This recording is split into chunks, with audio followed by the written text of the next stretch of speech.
Good morning, and I hope everyone is well. I actually feel pretty bright and chirpy this morning for a change. I've decided to do a book review. Now, the book review itself, I haven't finished reading the book, as you can see. I've gotten about 3/4 of the way through it. It is called Real. Now, I really like this book because it's very true-natured. The guy shows animal instincts towards the female, and the female's picked out of the crowd, and it's kind of like, you're my mating partner, so on and so forth. Now, the reason that I've only read 3/4, and it's not that it's not good, okay? It is a good book. I quite enjoy reading it. But this part here, it's just turned into a fuckfest between the guy and this girl. There's no more sexual tension in the sense of teasing and tormenting and luring and courting, and it's kind of just turned into this, they just go for it whenever they get a chance. And even though he's still exerting the dominance as a male, he's very, it's just fluidly transcended into a pornographic novel in a sense, which doesn't worry me if the book is based on intimacy, which it is. It's based on an intimate relationship. Now, the pet peeve about this, and I'm actually going to read a little bit to you. I'll go back a few pages to where it's actually in this.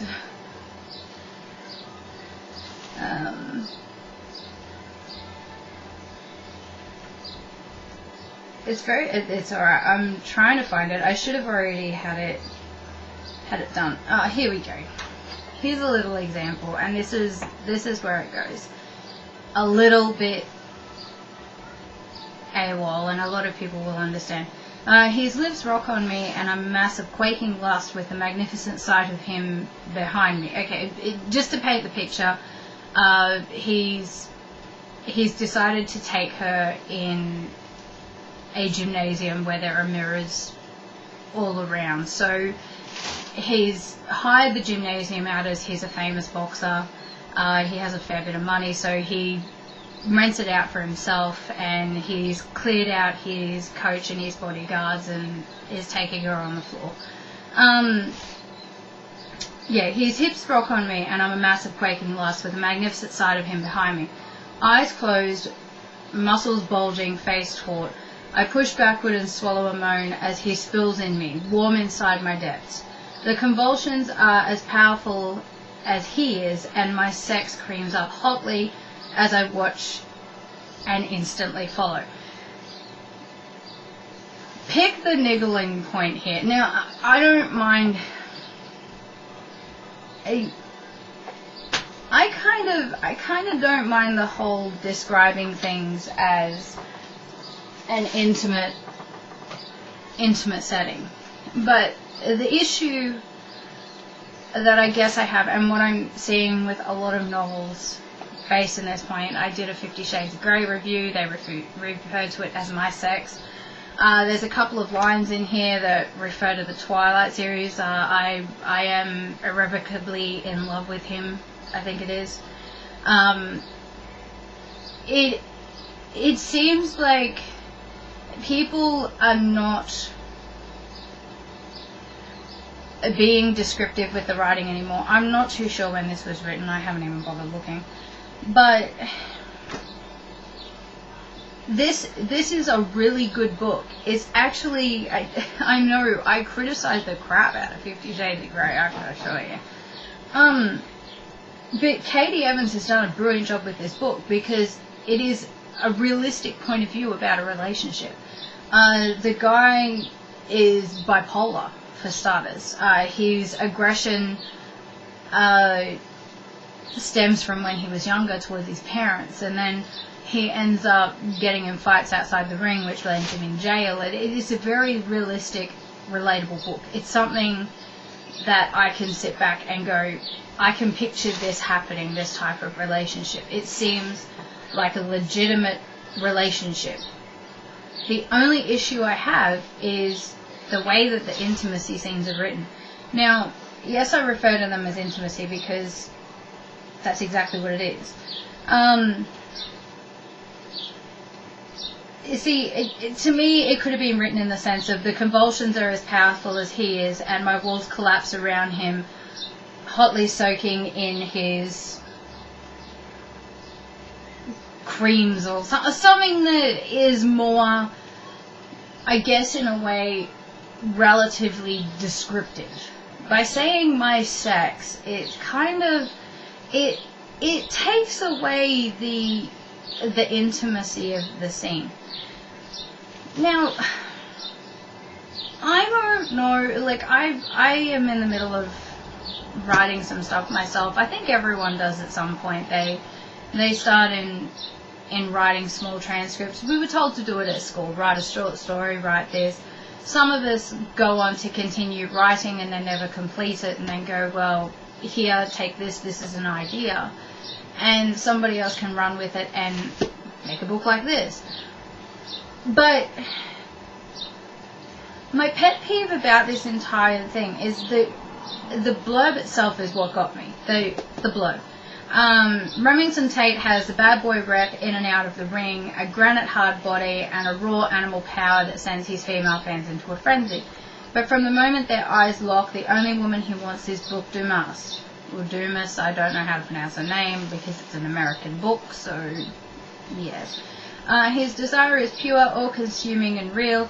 Hired to keep his perfect body working like a machine, Brooke finally has the lucrative sports therapy job she's been dreaming of. But as she tours the dangerous underground fighting circuit with Remy and his team, Brooke's own body becomes alive with the most primal of hungers. If what happens between Brooke and Remy is ever as light as a flirtation, it quickly becomes an erotic obsession for them both and promises so much more. But their white-hot lust has a dark side, and when Remy's deepest secret comes to light and Brooke's familial duties demand action, I love the way that's written, that's awesome, will the pair be able to hang on, or will everything that once seemed so real suddenly fade away like an illusion? Now, this was actually in the section I got it from, which was the, I think they call it the supernatural section. So I sort of thought, wow, he's a wolf. That's awesome when I read this. But he's actually not. He is a bipolar manic depressant, which is fantastic. I think there should be more books like this. It is written from a great point of view and just phenomenal. It makes me wonder if Katie Evans actually does have experience with any form of depression, or whether there's a relationship with somebody that she's used to depict, place this character on, I should say. But it is fantastic. I absolutely love it. I couldn't recommend it enough. It really is. As I said, the only thing that really, kind of reading the end of this, you can sort of see it kind of like a predictable ending, but at the same time it'll probably blindside you and throw you off the deep end if they're, yeah, sort of thing. If they break up or whatnot, or when a contract's up. It's something, I guess, that people aspire to, especially books when they're looking to write certain things. So I think what gets me is a lot of people don't slow down and use the descriptive sense anymore, because apparently the intimacy becomes too intimate. Referring to, as I said, referring to something as my sex, it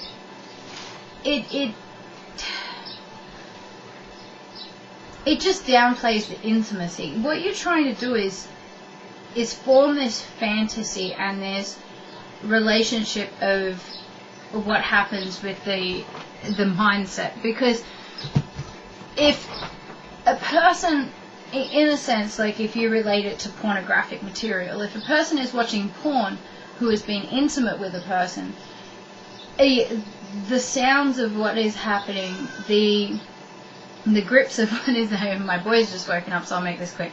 The feeling of their hands, the placement, you can relate your mind to pull up a sensual feeling. And I think this is what happens, because if I was to refer to something as he came in my sex, you're going to look and go, really, are you 12? Now, Katie Evans is brilliant at writing this book. I cannot fault the way this is written, other than the scenes. That's pretty much it. It's just turned into an absolute bangerama. But if you're going to do something like that, the relationship was depicted as so hot, and it was taunting, and it was mesmerizing, and it was just single idling this girl out of everywhere. And he would lock her gaze, and it'd be in a crowded area, so it'd just make her feel like she was the only one. So I honestly, this book, if you want a good read and a realistic read, real, believe me, it is real. It is so down to a T of what a bipolar manic depressant could be. The research is phenomenal that she's done for this, or the relationship she has with a person. I can't commend her enough if this is coming from a personal perspective. It is something that is just phenomenal, and I can assure you I would recommend this to the moon and back. Guys, I know that my videos are few and far between, and I do apologize for that, but I have been taking care of, as you can hear, my newborn. Well, he's not a newborn anymore, he's only 7 months. Isn't that scary? Time flies. Okay, so Real, I suggest you go get it, because it is hot and steamy. This guy shits all over Christian Grey. I read Christian Grey, like when I read 50 Shades of Grey, I was like, ugh. I really did. I don't even know if I actually did the book review. I think I book reviewed it on the spot of doing the 50 Shades of Grey challenge. But this is phenomenal. Absolutely phenomenal. There's a couple of quotes in there that you sort of look, and if you haven't read Twilight, then of course it's not going to ping a bell with you. But if you have read other books, there are a couple of lines that quote into different books, but you can only write so much, let's face it, before quotes start overlapping. So I guess it's just a who's in first. But this here is fantastic. I can't commend it enough. Katie Evans, mwah! I love you. You are a champion. You are right on par with, I got a mind blank, but the Divergent series, you are absolutely on par. Let me have a look. Wait a minute. Veronica Roth. That's right. I've got that many. That's actually double layered. There's books behind those books. But yes, after I finish reading this, I'm going to start on another book. Also, I can recommend therapeutic colouring in. If it does help those people get through the days, go and get a grown-ups adult colouring book. They are fantastic. You can lose yourself for hours in those as well. Okay, so I am going to go. Just remember, guys, keep it real and read real. Love it.